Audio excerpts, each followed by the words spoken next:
Good evening, race fans, and welcome to the V8ESC Backfire podcast. You're on episode 15. If you're on catch up from other ones, you've not got Clyde Whiting tonight. You've got me, Pete Bingham, the one that likes to blink in and out of races if you're watching at the weekend. And in the booth with me tonight, we have Tony Kloosterman, as always. Good afternoon, everyone. And Johnny Brown. Evening, everyone. And on the tools, we have Sam Booz. And you're going to say? Yeah, hello, everyone. So we've got a smaller itinerary for topics tonight than you had last time, as we only broadcast with Clyde at the last week. A lot's happened since then. We were racing at Lime Rock, so we'll talk about that first. Lime Rock, guys, a very small track, a bit like Oran Park, that we'll talk about later when we get to the official broadcasts on for Friday. What was your take on Lime Rock in terms of its suitability for this car and the excitement that it brought to our race fans? Start with you, Tony. Yeah, we've been at Lime Rock before, and it was good last time. This time we had the new circuit, the new revised Lime Rock, and the chicane. The chicane, I think, proved to be a little bit of an issue for some people, but for the most part, I thought the racing was pretty good. Unfortunately, I had an issue and was only able to partake of 1.5 rounds. So, but looking back on the broadcast, it looked good. What was your take on it, Johnny? Yeah, I liked it. Seemed to go quite well. Obviously, Tony and Chris had their issues, so it hard to know really how well we went. But it was interesting. I thought it was going to be a bit more of a procession, being a tight, twisty track. But watching back on the broadcast, it looked like there was some great racing, and everybody drove really well. There was obviously a couple of little incidents, but in general, it looked really good. So yeah, quite surprised, to be honest. Yeah, I found those, those red bumpers that when you're on the chicane heading up the hill, those things were brutal. Yeah, you couldn't touch a curb, 100%. Especially if you hit those ones in that chicane, the car was mullered. You'd lose straight line speed, all sorts. It was. I think if you just clicked the one on the right, it gave you a contact. Yeah. Yeah, for sure. If you avoided the chicane. If you avoid the chicane altogether, there's an advantage there. Well, I said that. Yeah. Ask Jamie. It's because you got 2 slowdowns, one for the bottom of the hill, one for the top. But if you just blasted your way through it, you ended up in a better place. Jamie, in race 3, I think we were putting Jamie under a bit of pressure. He finally cracked and just missed it and went, stuff it, kept his foot in, went around the outside. He was far enough ahead, and I nailed the chicane. He was still far enough ahead to be able to serve the slowdown and still be ahead. So, yeah, a glitch in the line. Yeah, I wish I had known that before. Yeah, I thought the same thing, funnily enough. So, yeah, race 1, which was the qualify one. We had Foggy winning. with you in second, Johnny, and yourself in third, Tony. I think the only surprise one that I picked out was George McClay ended up 14th, which is very unlike George. And that's that was due, I think, to an incident he had going into turn 4, which is that right-hand kink. It was getting into the chicane, I think. Was it with, the chicane? I think it was on the outside of Tony, and he touched the grass. Yeah. And ended up stood still for a while as the rest of the field passed him, and then came back through the field a little ways. But that was a surprise to me. He doesn't make too many mistakes, does he?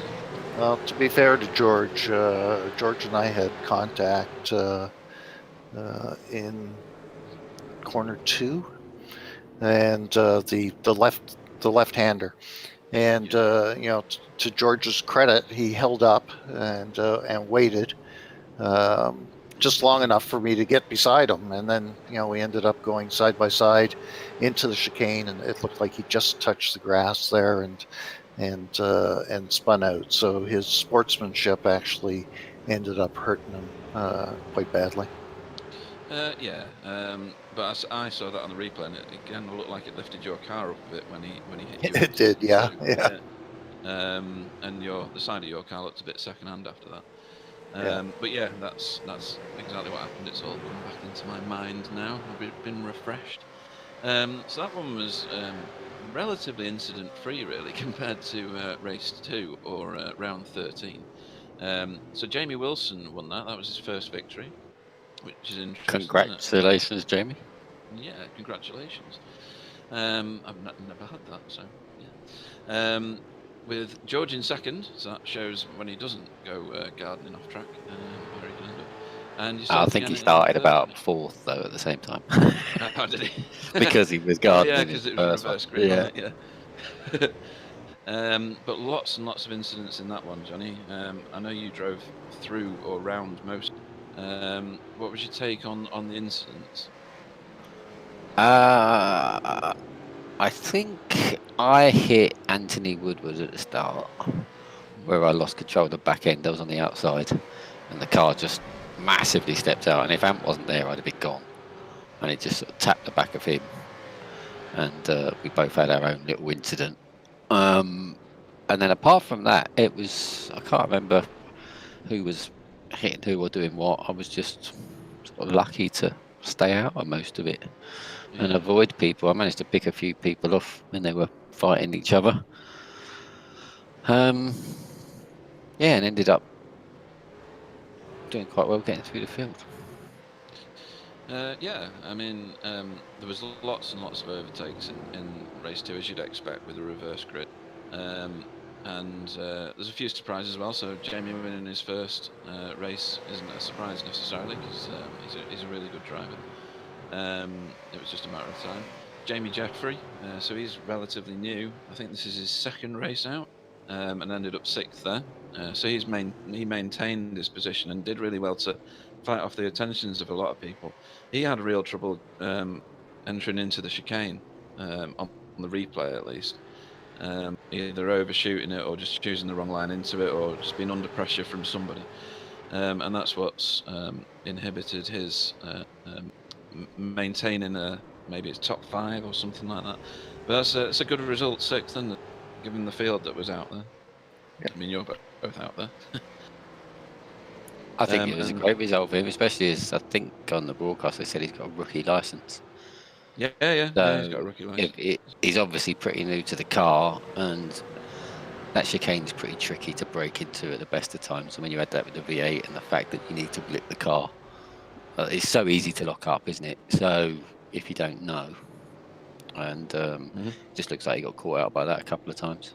It's probably a little bit of a learning experience though. He races in real life. I'm not sure what. He's someone that Clyde's in contact with. So he's obviously brought some of that real life experience to the simulator. Yeah, well done on his part. Yeah, definitely. And Tony, you finished 20th, but that was because of your connectivity issues more than anything, I think, wasn't it? Yeah, I dropped out, I think, around lap 10 or 12 or something like that. And hopefully I didn't have any contact with anybody. I couldn't see and I couldn't feel. The car was just bouncing across the grass there, and I exited out of the sim. So if I ditch anybody, I send my apologies. I think we had a little bit of contact, but it was before then. It's all good. Oh yeah, we did. You muscled your way by me, but Yeah. that's not Moving on. I remember this one from a few months ago. Anyway, so round 14, Chris Jackson topped the charts on that one with Steve LaValle coming in a brilliant second, and Jamie McKnight in third.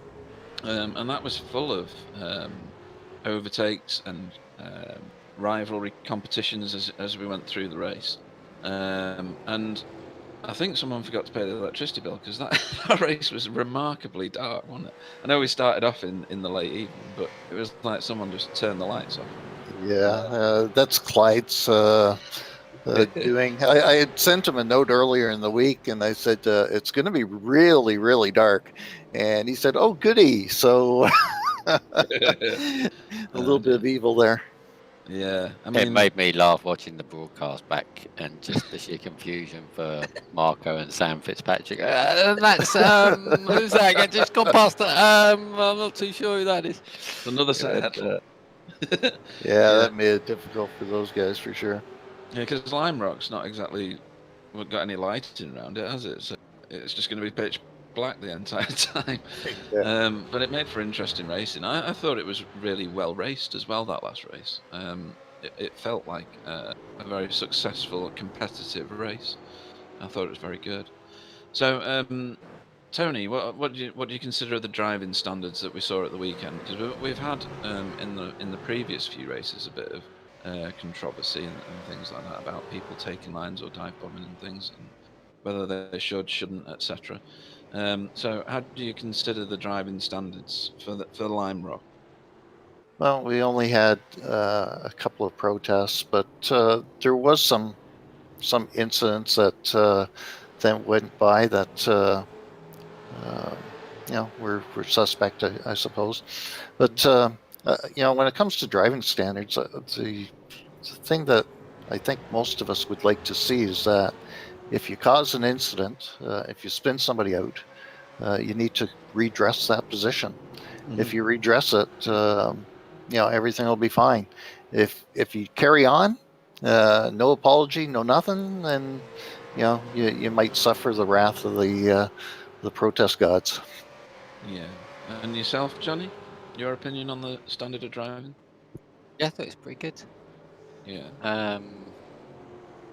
Yeah, I thoroughly enjoyed it. It was. I actually saved the replay, so I might actually stream my onboard from that and just put it on.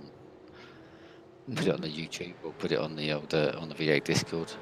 There was some good racing. Good. Yeah. If you do that, then I can check where your breaking points are and see why I can't achieve them. I do that, I follow both of you around the track. They're probably very early. Very early? Yeah, it's you don't need to brake late with this car, really. Oh, no, you don't. But when I follow you two round, and this is probably just me demonstrating to the entire nation, or all 15 people, or whatever's watching at the minute, just how bad a driver I am on this. I always think, I'm in the same gear as you. I'm turning at approximately the same point as you two. But I can never, ever get the braking point as late as some of the corners that you two brake at, or more importantly, get back on the gas as early as you both do. And you carry a lot of speed through corners, which I don't. So, I mean, it infuriates me because I'm thinking, I'm not doing that much wrong, and he's 3.5 seconds faster around the lap than I am. And that's it. But I think it'd be useful just so that other people can see exactly what you're doing with the car. I'll put it up then, yeah. Yeah. It's a real education for me when I'm on board with you and like going around in the cockpit view and seeing where you're turning in and when correcting the wheel, because sometimes I think you guys do it without even thinking. You're correcting your oversteer or understeer constantly as you're going around the track, and that fascinates me. I'll that's probably just me. do that a little bit too much. You don't really want to be doing too much correction. No, and there are some drivers that are smoother than others. Tony, you're a very, very smooth driver, and so is George. George is very frighteningly so. He's just unnatural with it. Post-race bitching, anybody seen any of that going on? I didn't see any of that, to be honest. No, it was pretty tame for Yeah. another week. Yeah. Yeah, it's showing good signs, isn't it? Just curse the entire thing now, of course. So yeah, not much to discuss there, thankfully. I was bitching at Foggy in private for beating him. Right. Apart from that. I thought you let him by. No, I didn't fight it as hard as I could have, but he got the move there, and that Was was that it. the outside of the final turn? No, he got on No? the inside. I made a little mistake going into the final turn. I knew it was on the final Yeah, turn. and I he got your just got cards the wrong way around in my A head. little run on the inside and done me. It was a good move, though. I remember watching it thinking, nice. But I thought it was you on him, so there you go. Okay, so stand-ins at the minute. So this is the Racetech V8ESC league that we've got. Nicole Foggy is on the top at the moment. He's on the top as well with his drop score. Is it in drop score order now? It is. Followed by George McClay. Not too far behind either. And then Johnny, you're behind them. You're not far behind either of those either. And considering you had quite a few incidents at the beginning of the season, didn't you? Like the first couple of races. Yeah, that's for moving on. Yeah. And then Jamie McKnight is in 4th. Rich Warmingham, 5th. That's Sterling. And then first of the NQR cars, Chris Jackson in 6th. Oh no, sorry, Jamie McKnight's NQR, isn't he? So I'll retract that. Steve LaValle in 7th. Tony, you're in 8th. And hopefully without any more connectivity issues or screen issues, you can. Yeah, this season's drive your way a write-off. Right. Is that insurmountable? The 500 points to the lead, is it? Yeah. Yeah. 500 might be, yeah. Wayne Sanderson is in 9th, and rounding out the top 10 is Sam Boozan. So you're doing all right, aren't you? Very good. I won't go too many further down. Any surprises in the top 10 for you? Other than Sam being in 10th and not saying anything? I can't. Go ahead, Johnny. So you're breaking up a bit there, Pete. I couldn't hear you. Oh, right. That must were be asking to speak, my but shocking internet again. no, just obviously it's a surprise where Tony is, but then obviously that's not his fault. He's had some issues this season, so yeah, that's probably about it. Have you still got the top spot in sight, Johnny? No, that was gone a long time ago. So if George has another week like this, then I might start looking at second, but it's highly unlikely. George will bounce back, I'm sure. Yeah, exactly. So are we thinking that the top spot's definitely between Nicole and George? Yeah. 100%. Yeah. Yeah? Yeah, Nicole's probably got a little bit of an advantage, but anything can happen. There's still a few weeks left. Yeah, definitely. Okay. Right, club. Right, in the club championship, again, Racetech sponsored. Steve LaValle is head and shoulders and just about everything else. Ahead of Greg Carr, who's in 2nd. I'm in 3rd, remarkably. I don't think that'll last to the end of the season, not with my connection speeds. Clyde Whiting in 4th. Andrew Hoffman in 5th. Mike Frost in 6th. And Bill Switzer in 7th. We'll move on to the team scoring. So XVR Sim Racing heads the field with 4,847 points with the drop scores. NQR Blue is in 2nd. Texans Fist Eye Motorsport is in 3rd. And then XVR Sim Racing Team, because that's the defining factor between them, is in 4th. And then Essia Sim Racing in 5th. Never Quit Race in red is in 6th. Vulcan Esports Right Hand Drive in 7th. Team Chimera in 8th. Racecraft Esports Holden in 9th. And Vulcan Esports Left Hand Drive in 10th. and then some of the lesser represented teams further down that list. So it's still tight at the top of the teams one, isn't it? NQR Blue are definitely within shooting distance of XVR sim racing, wouldn't you say? Yeah, a bit of a stretch, maybe. Yeah. Is that due to just being too far behind at this point in the season? I would say, that's a big number to overcome. So well done by them. Despite some issues early in the year, they've had good results since, and obviously two top quality drivers at the top as well. So, Yep. Your opinion, Johnny? Plus me. Rich and Foggy have done really well, and I've been coming back. Yeah, so I mean, yeah, it's been a good season for XVR sim racing, isn't it?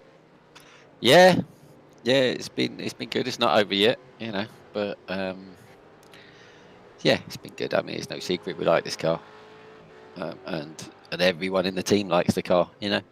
It's not just me or Foggy. It's everyone's getting better and better all the time, and it's obviously showing in the points tables, which is nice. Yeah, and a shout out to Simability at this point because their name is attached to the team trophy. So you might have some silverware to walk away with after all this time, Johnny. You might have to give up the #1 spot on your car, though. Yeah. I gave it up already. Yeah.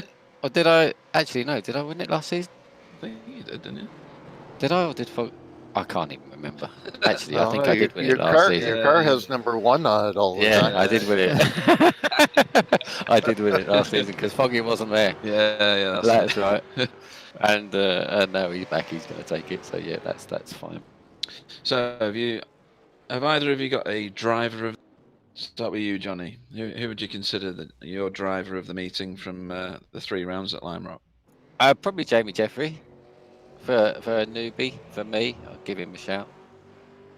I know you said he does some racing in real life, but it's very different to come straight on a sim and jump in the V8 in a pack of people that are pretty experienced, and he was right up there towards he got a proper taste of it. Yeah, and, definitely. I think it was just unlucky more than anything else. So yeah, probably him. And yourself, Tony? Yeah, I can agree with that. I am curious, though, what happened to him in the first race, because he seemed to lose about 8 spots in the last lap of the first race, giving him the pole position for the second one. So be interesting to hear if that was a fuel issue or what exactly happened. It looked like he ran out of fuel, didn't it, on the broadcast? I think kind of looked like it. Yeah. Yeah, I think he did. He probably used one of your setups, Tony. I think he used one of Michael Taliancic's setups and just couldn't stretch the fuel out. Yeah, he'd have run out 2 laps earlier if that was the case. Yeah. I know I had an extra gallon of gas in it, so I don't think it was my setup that was the cause of it. No. I think he did run out of fuel. I felt really bad because I was the last car on track, obviously, and I passed him about maybe a meter before the line. I should have just got off the gas and let him have it, but never mind. And I think another one that I'd like to have a shout at, I had Jamie Jeffrey down as well for the same reason. He also had the save of the century going up the hill through the chicane. It's on the broadcast, and he's just entirely lost it. And you're thinking, oh, he's in the scenery here. And then the camera pans around, and he's managed to catch it, save it, and he's back on the track. So good effort. And then Jamie Wilson is one that I've of course, the first win. Yeah. And he not just for his win. After the race, he was online with me for a while, talking through solutions to my my connectivity issues. So thanks a lot, Jamie, because that. So what you're saying is you're easily bribed, and because he helped you out, you're going to vote for him as driver of the day. Okay, well, that's how it works. I haven't actually got any because of this coronavirus situation we've got in the UK. They can't do anything for me until after that's finished. But it was still useful getting that information out of him. So yeah, thanks for that. Thanks for that, Jamie. So next time out, obviously. This Saturday we're doing another enduro, and we're at Bathurst. Do we want to talk about Bathurst again, or did we cover that the last time, do you think? I think we've covered Bathurst a number of times. I'm looking forward to it. Surprised we're So, running it again. It's just And the way that another it fell, I endurance. think. Yeah, it's another 2 hours. And I don't think I'll be doing it.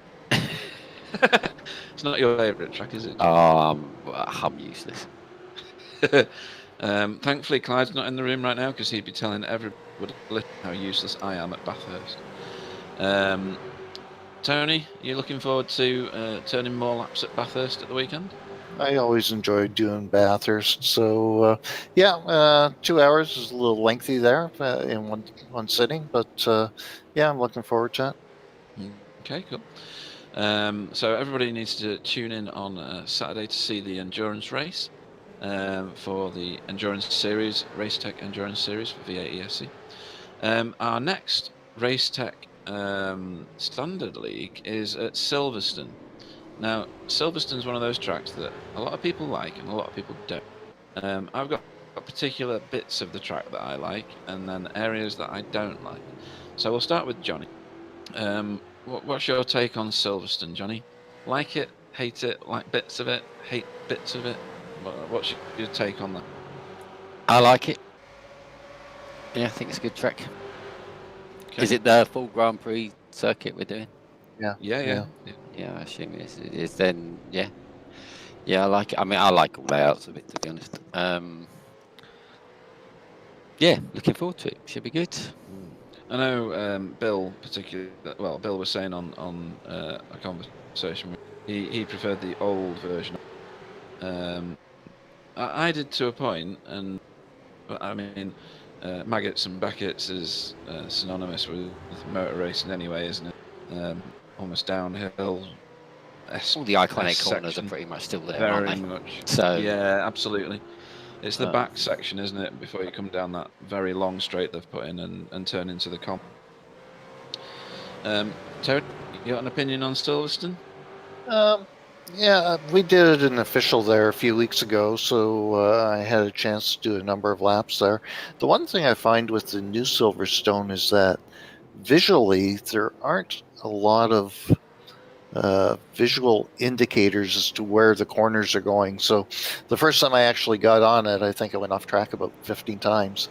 And the first complex just after the pit area takes a little bit of getting used to because of the radius of the corners. But once I got some laps in there, I enjoyed it. Excellent, that's good. It's got like a Kota left-hander, hasn't it, there in that first complex? Yeah, it does. Yeah. It's a little bit hard to see the apex. But,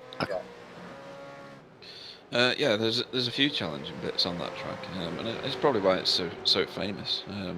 And I do like certain sections, like I said before. I like the end of the lap, and I like the bit through Maggots and Beckett's. Other bits I can leave, to be honest. I think it's got a bit of everything, though, isn't it? It's got fast corners, it's got slow corners, It's got blind corners, it's got technical areas, it's got easy section. You know, it is a bit of everything,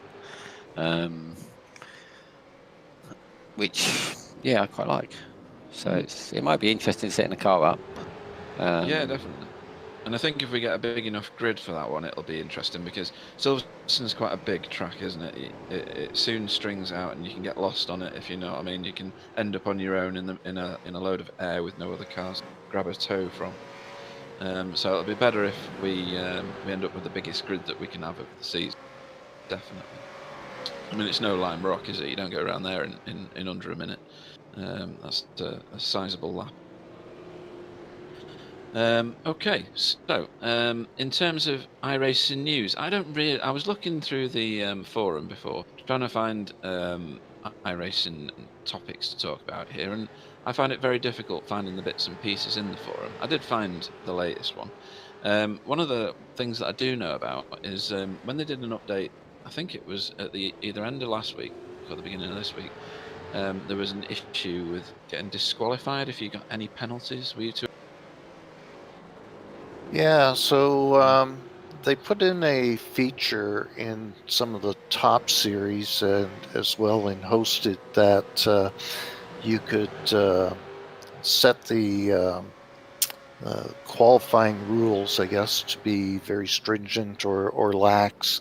I guess there's some hacks to do with tire warming and burnouts and things like that were being exploited. So apparently now iRacing can determine whether or not you're doing these types of things, and will give you a black flag warning initially. And if you continue, then disqualify you. But I guess it worked too well, and a lot of people were getting disqualified for no apparent reason, apparently, and they've disabled it. So I'm sure it'll be back soon. It's probably something that was needed, especially in some of the series where, you know, there's higher prizes at stake, and so, you know, people were trying to exploit. Yeah, I mean, my experience of that was I was leaving the pit lane. Where was I? I wasn't at Snetterton this week. I can't remember now. But it was Suzuka, and I crossed over the white right at the end of it, but I did cross it, and where you would normally get a 26-second hold, and I got disqualified from the session instead. So that's pretty brutal. I think it was something about your minimum speed as well, because I think in like the TCR and stuff, people were just wheel spinning and holding the handbrake for like a full lap. Right. To warm the tyres up, because it made such a difference in that car. Right. For the officials. And then, so what they did is tried, if you dropped below 30 mile an hour or something, then it'd give you a penalty. So if people were just stopping and wheel spinning, and handbraking or spinning 360 on their qualifying laps, I think they get a problem. But then if you had a circuit in like Silverstone with a really sharp left-hander where you have to go below 30 to get around there because the car's an understeering pig, it was causing problems. Yeah. So I really didn't think that anything like that helped the tyres. I was always told it's very different on different cars. Right. Okay. It's no relevance whatsoever to the V8. Right. But when the TCR first come out, 100% it was a thing. Everyone was doing it. Wheel spinning non-stop, handbraking, just to heat the tyres up. It's worth a second. Right. Bearing in mind you only get 2 flying laps in the officials. It was easily worth a second in qualifying in that car. I'm not sure it is so much the case anymore, since they've made a few little changes to things here and there. Mm-hmm. But it definitely was. Right. A few people saying that they on the chat that they enjoyed either the broadcast or the actual driving of Silver from the last time or in practice this time. A few other votes for Jamie Wilson, one being Lane O'Connor. And we'll catch up with some of those in a minute. Tony, are you aware of any other iRacing news this week other than the pretty DQ quiet situation? actually. Nothing else.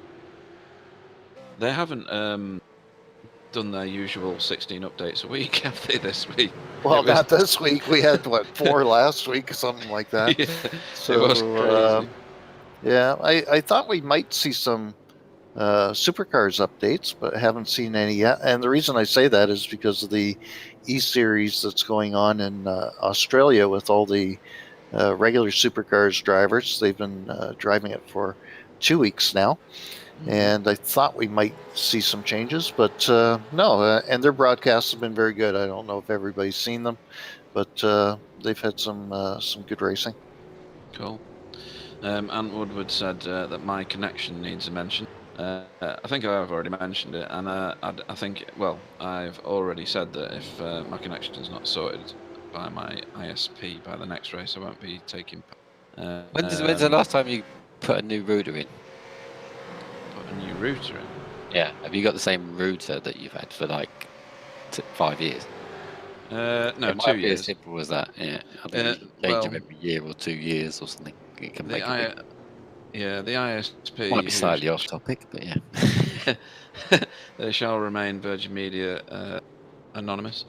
They've said it's to do with the cab at the end of the street, and it's old NTL gear inside it that needs replacing, and they can't do it. They're scheduled, but they can't do it during this period. Yeah, it's an easy answer to that. Just move house, Pete. Problem solved. Again, yeah. Keep moving house every time. So there you go, Ant. That's your point mentioned there. Right. Okay. So where are we at in terms of? Right. Let's talk about the latest attachment that we've got, the Backfire Simsport TV official Friday night session at 8:15 every Friday.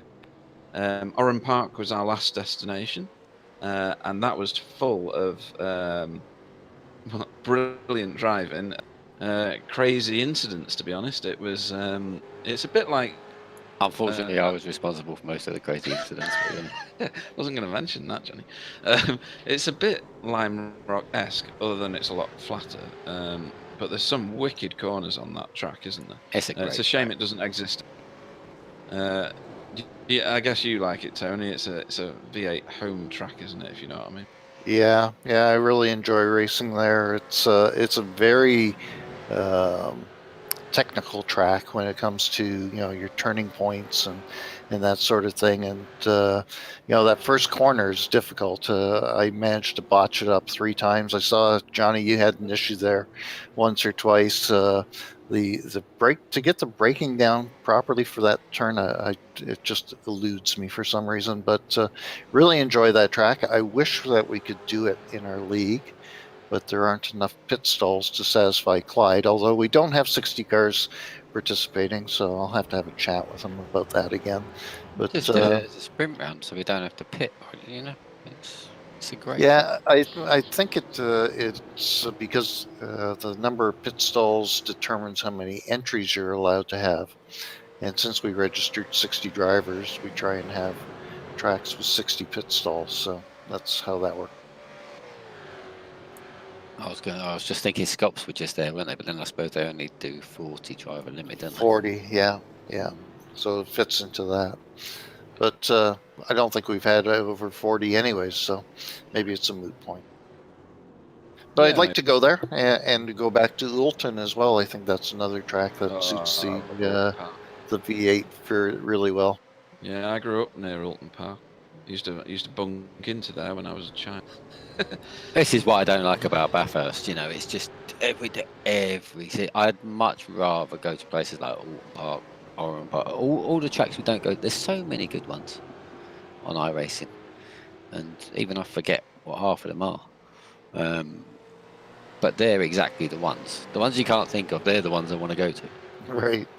Because they're brilliant usually. Right. Okay then. And Chris Jackson will be very happy about next week and next week's official 8:15 race, won't he, Tony? Yeah, unfortunately, he works at that time, so he won't be on the Friday. Yeah, he won't be on the Friday evening race. Stop crying about it or not? Yeah, I've listened to it all weekend already. He's got some issues going on as well, though, hasn't he?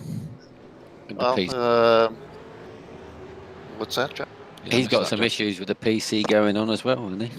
Yeah, he seems to have had some stuttering happening as well. So, but to be fair, when I watched the broadcast, there was a lot of people that were flicking in and out, not just Pete, but other people as well. So, I don't know if that's just iRacing getting overloaded now because there's so many people on it all the time. At that point when we were racing, there was nearly 17,000 iRacers on Saturday night. Yeah, and I wonder if the servers are maybe getting a little overloaded. I see they just introduced a West Coast server in the US, so maybe that'll take some of the load off. But yeah, a lot of people were having some stutters and blinking in and out. So I must say, though, that the broadcast on Friday was well done. It was a shame that we didn't have more entries. Hopefully we'll get some more. We have to keep advertising it, so to speak, and see if we can get some. Yeah? Sorry, that was huge numbers for a European strength. True. Official Yes. V8 race. I've never seen one so busy in the last 6 weeks. I thought it was a roaring sick. Yeah, I was kind of hoping we'd have a little bit more, but maybe it will get more popular, and I'd like to see 2025 cars anyways. And as I say, I think the broadcast was well done. and hopefully it continues on. Yeah, I think it can only get better, can't it? Yeah. The longer it goes on for, obviously the more it gets out there. We'll share it around as a team, and if everyone does the same thing, hopefully people will see it. And just by being in the practice rooms, that attracts people in, because I'm sure there's plenty of people looking, going, oh, there's nobody in there, it's not worth it. They see us in there every week. Yeah. Then that alone should just encourage a few people to come in. So hopefully it'll improve it. But it's just nice for a race to go official, like I say, for the European, because it doesn't happen, unfortunately. No, it doesn't seem to, and hopefully this will be enough to trigger some popularity back into it. Just reacting to the guys on the chat there. So I've turned my mic up now, guys. So thanks for that. And I'm not using a button, so that just must be my crappy internet again. So, but what's your take on Phillip Island? Is that a track you like, Johnny? It's a big sweeping track, isn't it, with some very tight turns towards the end of the track, end of the lap. Yeah. I like every track. I like Bathurst. I'm just a bit rubbish. I'm bored of it. I don't think there's any such thing as a bad track. But I like Phillip Island. Yeah. Cool. Yeah. I like everywhere. I'd rather go to tracks, like I said, that you see it in the list. You go, where? What's that? Hey, I want to go to the unusual ones. I think that's it's. I don't know. I just prefer doing new stuff than the same things over and over and over. But that's just me. They're all good tracks. I think it's good to have the variety in the tracks as well. It's sometimes more difficult for the likes of me who aren't as good as you guys learning the new track, but it still generates that variety for me of trying to learn it at least. Yeah, well, that's it. Sorry, Tony. I was just going to say, I think you'll be pleased then, Johnny. You'll see some different tracks for the next season that we're starting. Yeah, great. And as far as learning them, Pete, it gives you the incentive to learn them though. Something different. Absolutely. I think it encourages practice. People think they know Phillip Island, they think they know Bathurst. I have that problem a little bit myself. But when you don't know the track, you have to do some laps, and most of them are pretty easy to pick up, aren't they? So they are, yeah. No buggering, you've got an excuse. It might take a while, but generally speaking, yeah, they're pretty straightforward. Yeah. So moving on to the questions, we really only have, which is a shame. So you guys need to make some effort as well. Is he going to type something now just as I'm reading it? So Marco Namela has asked, can we have an oval race in the next season? They changed the final gear ratios for it, apparently. So they changed. Yeah, they changed the final gear ratios, and they increased the cold tire pressure maximum to 50 psi. I guess you'll what be happens bouncing off the track with that one. Yeah, you'd think. The Australian E Series is actually going to do a couple of oval races, and in testing, I guess the tire temperatures were over 400 degrees Fahrenheit, which is I don't know how many thousand degrees Celsius. So yeah, they've made some changes. It's not something that appeals to me, but maybe we could do that in the end of year Christmas mayhem. Yeah. What's your opinion on turning left a lot, Johnny? Yeah, we did one, didn't we? In one of the Christmas. We did one. Yeah, Christmas. Yeah. Yeah. Bit of free for all, lucky dip, innit? It'd be all right. Super Speedway's a lottery. Some of the other ones have got some, the ones. Where you actually have to slow down for the corner. Yeah. Use the brake pedal. Yeah. That'd be quite funny if the official E Series does it and go, that's better, tires under control, and half an hour in, all the engines start popping because too hot. Oil temperature blast. Talladega and Daytona or something. So it'll be interesting to see what happens then. Yeah. We've raced Imola before, haven't we? A while back, yeah. It's been a while. Yep. That's another one that's come up in the chat again from Marco. Sakuba. No thanks, Bill. I don't like that. I like all these weird oval tracks that have got the road courses. and I can't even think of the names of them. But there's quite a few of them. Obviously, you've got the Charlotte, but then you've got all sorts of other ones that have got all the infield road courses, not just Indy, not in Daytona, the famous ones. I think there's quite a few others that you don't realise they've actually got road courses inside them as well on iRacing. Yeah. And I think And they'd be some of really them are interesting to good, go to. yeah. Some of them are really interesting. Mm. Yeah, I've raced a few New of the Hampshire, I others. think, is a really good track. Right. But Okay. you know, you never think of them. I suppose when people are setting up leagues and saying what tracks should we race, you think of the big names, and they're great tracks. Don't get me wrong, but I'd like to do a track. Go where, you know, I prefer that personally. Yeah. No, that's cool. So yeah, lots of chat about different tracks we could use. Homestead's just been mentioned by Bill. He said Tsukuba's a stupid track. I love Tsukuba. I thought it was great. Do you? We raced it not long ago, didn't we? 2 seasons, yeah. 2 seasons ago, the first race, yeah. Sonoma, that's another one that Richard Allsop's just mentioned. Yeah, I love that track.